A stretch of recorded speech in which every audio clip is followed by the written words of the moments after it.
और जो स्त्री मनमाना करेगी वो सुखी कभी नहीं रहेगी। इसलिए स्त्रियां मनमानी बिल्कुल ना हो। मनमाना आचरण करने वाली स्त्रियां वो माता सती ही क्यों ना हो, मनमाना आचरण किया तो उन्हें भी जल करके मरना पड़ा। दक्ष के यज्ञ पर गई बिना बुलाए, शंकर जी ने मना किया देवी मत जाओ, पर गई। वहां जाके देखा कि शिव का अपमान हो रहा था। यज्ञशाला में सब देवी देवताओं का भाग था पर भगवान शंकर का कोई भाग नहीं था। माता सती को क्रोध आ गया, दक्ष मैं तुम्हारी बेटी हूं, आज मुझे शर्म आती है कि मैं तुम्हारी बेटी हूं, तुमने मेरे पति का अपमान किया। देखो माता सती यहां पर सही है।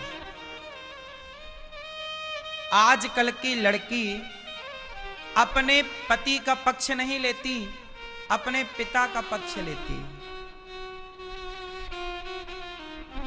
स्त्री को किसका पक्ष लेना चाहिए, पति का या पिता का? बोलो बोलो, किसका पक्ष लेना चाहिए? क्यों, किसका पक्ष लेना चाहिए? पति का। पर आजकल कुछ लड़कियां, कुछ बहुएं अपने पति का पक्ष नहीं लेती, पिता का पक्ष, मां का पक्ष लेती है। मां बोलती है बहू बेटा आजा, मायके आजा, बेटी भाग जाती है, मां बुला रही है जाऊंगी। पति लाख रोके वो रुकती नहीं है ना। चलो बुलावा आया है, मां ने बुलाया है, हाँ? अब मां बुलाई तो दौड़ी आई। पति बोला अच्छा गलती हो गई, पति पत्नी की हो गई लड़ाई। तो बहू ने, बेटी ने बताया कि मां आज इन्होंने हमें ऐसा कह दिया। मां बोली बेटा तो एक काम कर आजा। बेटी आ गई अपने मां के घर। पति ने फोन लगाया पति को, अरे भाग्यवान सॉरी गलती हो गई, अब नहीं बोलेंगे डांटेंगे नहीं, आ जाओ। तो फिर बेटी बताती अपनी मां को, मां मां उनका फोन आया, क्या जवाब दूं? तब फिर मां उनको पाठ पढ़ाती है, बेटी तुझे जाने की जरूरत नहीं, दामाद जी तो नाक रगड़ते यहीं आएंगे, जब नाक रगड़वा लूंगी तब भेजूंगी, आने दे, तू सब्र रख। ये मां है कि डायन है?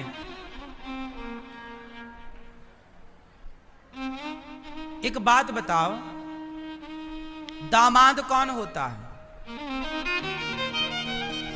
दामाद को मंडप के नीचे बिठा के पांव पूजा की नहीं, कन्यादान दिया कि नहीं? बोलो, आपने कन्यादान दिया है। जिसके पांव तुमने समाज के आगे पूजे, आज उससे तुम चाहती हो कि वो तुम्हारे दरवाजे में नाक रगड़े? तो जिसका पांव पूज करके सम्मान किया था, आज नाक रगड़वा के तुम अपमान कर रही हो, तो क्या ये धर्म है?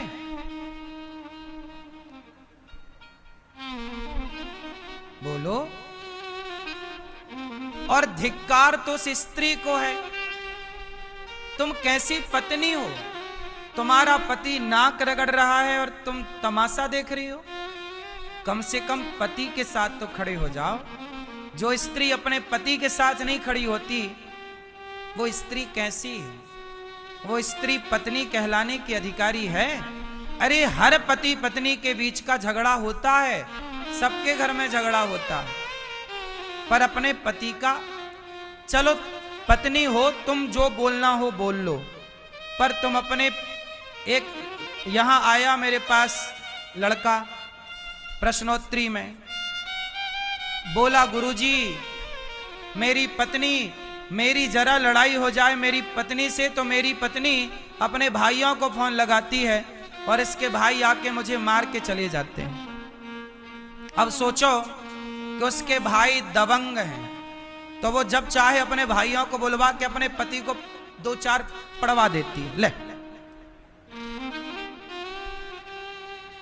अब बताओ, क्या ये धर्म है कि आप अपने पति को अपने भाइयों से पिटवाओ, अपने बाप से पिटवाओ, अपनी मां से अपमान करवाओ? या तो रिश्तों में, या तो फिर हम कहते हैं अपनी बेटियों का बिल्कुल विवाह मत करो, अपने घर पे रखो, कन्यादान ना करो। और जब किया है तो लड़ाई झगड़ा तो होगी, दो बात सहन करने की ताकत रखो, यदि सम्मान से सब चाहते हो तो। वरना फिर वो तुम्हारे यहां नाक रगड़ेगा। जो दामाद नाक एक बार रगड़ लेगा, चलो मजबूरी में वो सब कर लेगा, लेकिन वो ना तुमसे सदा के लिए नफरत करना स्टार्ट कर देगा। फिर कभी तुम्हारे लिए श्रद्धा ना होगी, तुम्हारे कीड़े पड़ जाएंगे तो उसे फर्क ना पड़ेगा, क्योंकि वो जान गया कि तुम कौन हो। श्रद्धाएं समाप्त हो जाती हैं। और देखो, हर चीज वापस आ सकती है, पर श्रद्धा वापस नहीं आती। बात सही है कि गलत है? इसलिए रिश्तों में ना रहीमन धागा प्रेम का, रहीमन धागा प्रेम का मत तोड़ो, चटकाए टूटे से फिर ना जुड़े, जुड़े तो गांठ। एक बार यदि आपने खींचातानी करके रिश्ता तोड़ दिया तो जुड़ तो जाएगा, पर गांठ रहेगी। मैं चाहता हूं कि रिश्तों में कभी गांठ ना पड़े, इसके लिए आप सबका समझदार होना जरूरी है। एक की समझदारी से कुछ ना होगा, केवल स्त्री समझदार हो या पुरुष समझदार हो, लड़के के माँ बाप समझदार हो, लड़की के माँ बाप समझदार हो, एक के समझदारी से कुछ ना होगा। सबका समझदार होना जरूरी है। थोड़ा हम समझदार हो, थोड़ा आप समझदार हो। क्यों मेरी माँ, बात सही है? सच बताओ, आज के जमाने में लड़की की माँ ये चाहती है ना, कुछ माएं कि दामाद जी यहां आए नाक रगड़े? बोलो हाँ। उसका भाव यही होता है, वो अपने दामाद को अपना नौकर बना के रखना चाहती हैं कि जैसा हम कहें तुम वैसा करो। इसी चक्कर में ना आजकल रिश्ते टूट रहे हैं।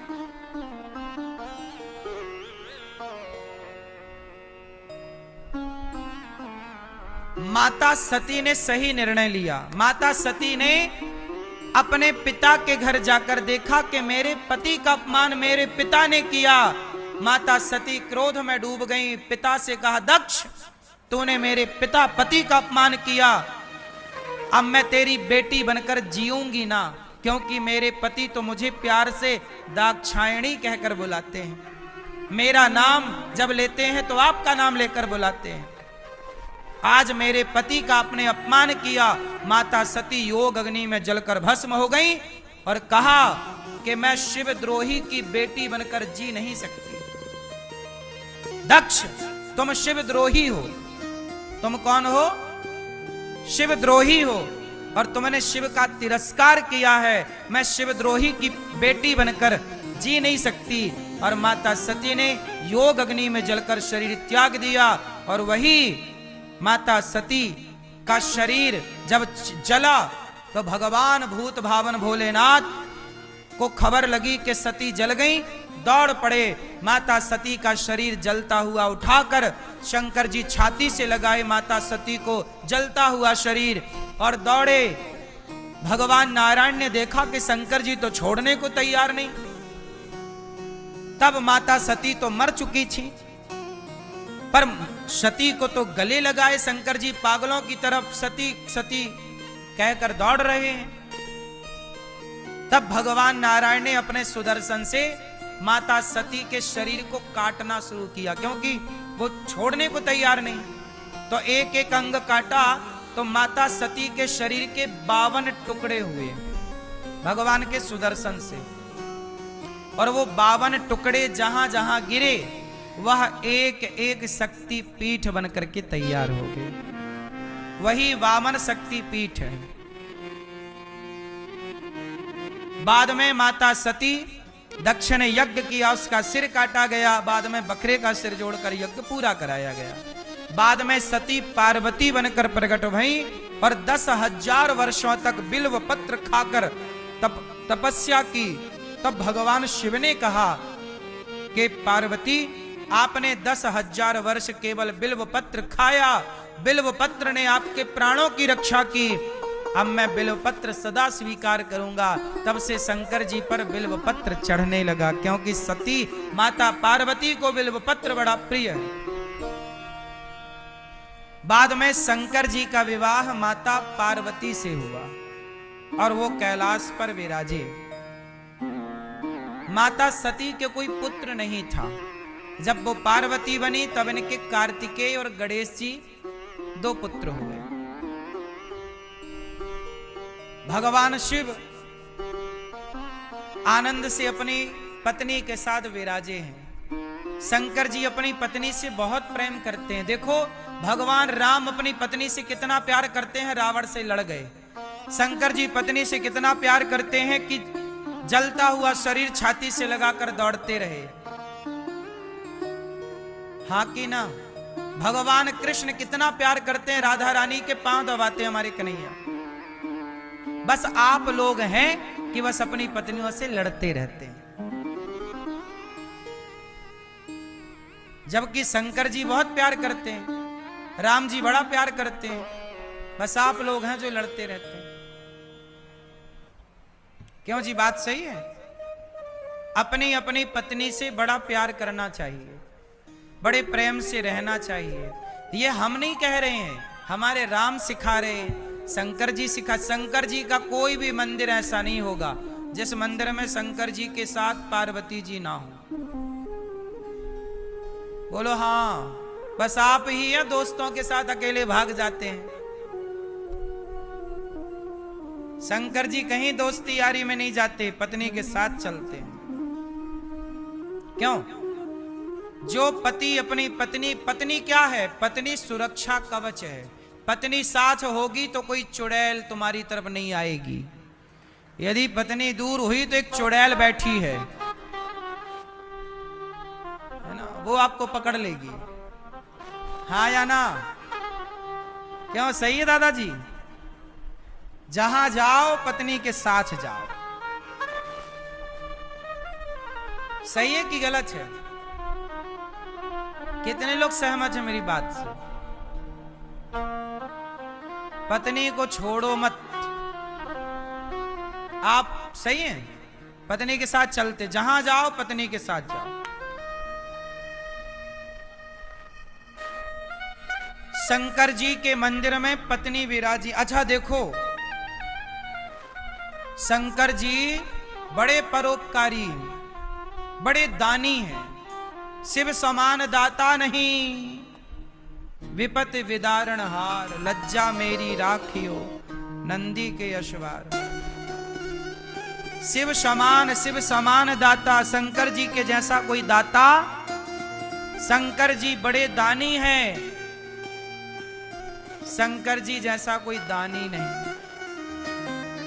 इसलिए कहता हूं, शंकर जी की कथा ये सिखाती है कि हम शिव जी के जैसे परोपकारी बने।